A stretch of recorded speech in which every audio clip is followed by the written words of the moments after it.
Well, welcome to my YouTube channel again. Today I'm going to do something a little different. I'm going to do a tool review. This is really intended to go on my website so people will have some information, can see it when they want to order my system. So I want to talk about all the features and benefits of the system and how it was developed a little bit. Let's talk about tool rests a minute. I've developed a tool rest that has a threaded post, and the nut becomes our height adjustment for the tool rest. The whole reason for developing this tool rest was because of the hollowing process.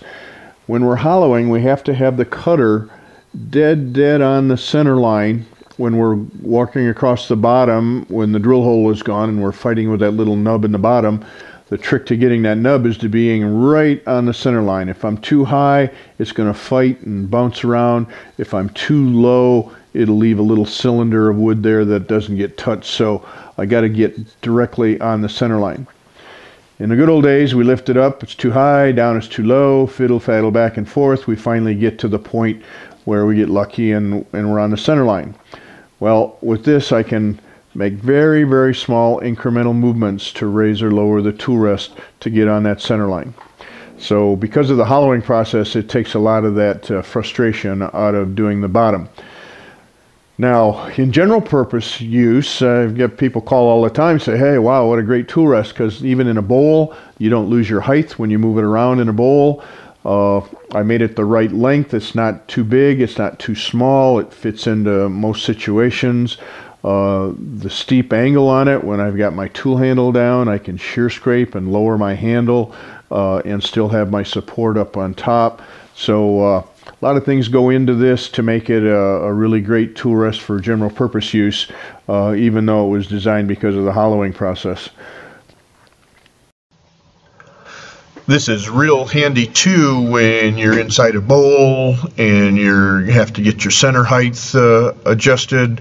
You just use the knob to hold it where it belongs. Even in spindle turning, when you're a little bit higher up above, to use a skew up above center on a spindle, things like that. So it's a great all-around tool.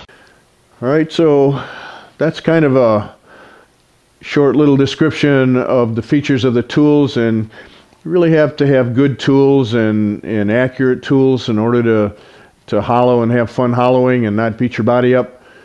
But even as important as the tools are, I think just as important is the process. How are we going to use them? And so I've got a ton of resources, YouTube clips, I've got articles that I've written that are archived on my website. I've got a newsletter publication with all kinds of information from Q&As in there. I've got DVDs that I've done, and in fact the hollowing DVD comes with my system. I think it's so important that I include it with the system, so it shows how to use the boring bar and the laser and the carbide cutter all in the DVD that comes with it. So bottom line, there's lots of resources, and I'm always near the phone, or even when I'm traveling, I keep a close lookout on my email. So if anybody has any questions, I'm very approachable and reachable. So what you get is part of my experience and my process along with it to make it easy and fun hollowing.